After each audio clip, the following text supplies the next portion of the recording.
Magandang araw mga kalingap, may panibagong update na naman tayo kay Dara. Pero bago po yan, kung bago lang po kayo sa channel ko, baka naman pwede po, paki-like ang subscribes my channel for more updates. At huwag din po natin kalimutan paki-suportahan po muna natin ang ama ng kalingap na si Val Santos Matubang at Kalingap Rob Matubang, pati na rin ang mga viewers. Maraming salamat po.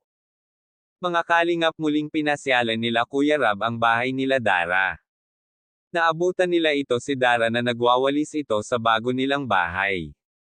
Wala rin naabutan si Kuya Rob na mga kalingap carpenters dahil umuwi daw silang lahat. Bakit kaya?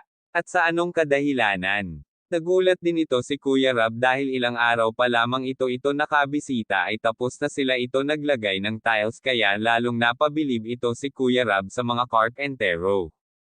Napaka-excited talaga ng dalawang magkapatid na si Dara at Bea dahil buong maghapon daw sila nakatambay sa kanilang bagong bahay kahit hindi pa natapos ito.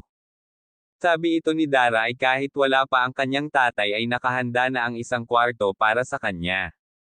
Ayaw din ito ni Bea na bumukod ito sa tulugan dahil sanay na ito na laging kasama si Dara. Sabi nga ito ni Bea ay si Dara na daw ang kanyang nanay, kaya natawa ito si Kuya Rob.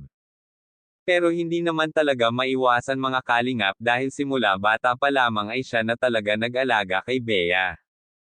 Tinanong ito ni Kuya Rob kung saan ginagastos ito ni Dara ang mga binibigay ng mga sponsor sa kanya.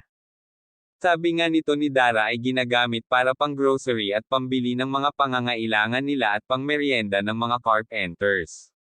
Ang iba daw ay hinuhulog nila ito sa mga savings nila. Dinala din ito nila Kuya Rob ang mga pinadala ng mga bagong sponsor para kay Dara. Sinabihan rin ito ni Kuya Rob na huwag ito mag-alala si Dara dahil tutulungan daw siya hanggang sa makatapos ng pag-aaral ito, kaya nagpapasalamat ito si Dara sa mga lahat ng mga sponsor na nagbigay ng tulong at sa mga patuloy na sumusuporta ito sa kanya, kaya ilang araw na lamang at matatapos na ito.